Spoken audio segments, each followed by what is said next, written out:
بسم اللہ الرحمن الرحیم۔ السلام علیکم ورحمۃ اللہ وبرکاتہ۔ عابد راجہ چینل کی طرف سے آج میں اپنے دوستوں کو بتاؤں گا کہ اللہ تعالیٰ کو کون سا شخص ناپسند ہے اور اس کے بارے میں آپ صلی اللہ علیہ وسلم نے کیا فرمایا۔ اس سے پہلے میں اپنے تمام دوستوں سے گزارش کروں گا کہ اگر ابھی تک میرے چینل عابد راجہ کو آپ سبسکرائب نہیں کر سکے تو کر لیں، بیل آئیکن پہ کلک کر لیں تاکہ ڈیلی آپ تک اچھی ویڈیو پہنچتی رہیں۔ تو سٹارٹ کرتے ہیں آج کا لیسن۔ بسم اللہ الرحمن الرحیم۔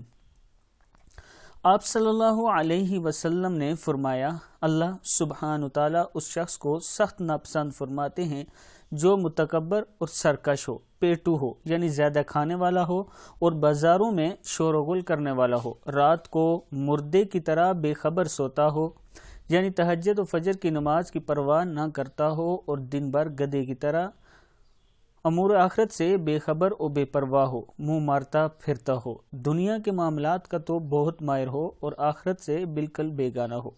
کتاب کا حوالہ یہ موجود ہے۔ اللہ تعالیٰ اس شخص کو ناپسند کرتے ہیں جسے آخرت کی فکر نہ ہو، جو نمازوں کا پابند نہ ہو اور جو زیادہ کھاتا ہو اور جو متکبر ہو، سرکش ہو۔ ان تمام کاموں سے آپ نے بچنا ہے۔ متکبر اور سرکش نہیں ہونا، زیادہ کھانا نہیں کھانا، پیٹو نہیں ہونا، بازاروں میں شور و غل نہیں کرنا، رات کو اٹھ کر قیام اللیل یعنی تہجد کی نماز اور فجر کی نماز کی اہتمام کیا کریں اور امور آخرت کی پرواہ کیا کریں کہ آخرت میں ہمارا معاملہ کیا ہوگا، ہم آخرت کی تیاری کر لیں۔ میں اپنے تمام دوستوں سے گزارش کروں گا کہ بہت آسان سی حدیث ہے، ہر کسی کو اس کی سمجھ آ سکتی ہے۔ جو بھی حدیث سنیں اس نیت سے سنا کریں کہ اس پر میں ضرور عمل کروں گا، پھر اللہ تعالیٰ راستے آسان کر دیتا ہے۔ اس ویڈیو کو آپ دوستوں نے آگے ضرور شیئر کرنا ہے۔ السلام علیکم ورحمۃ اللہ وبرکاتہ۔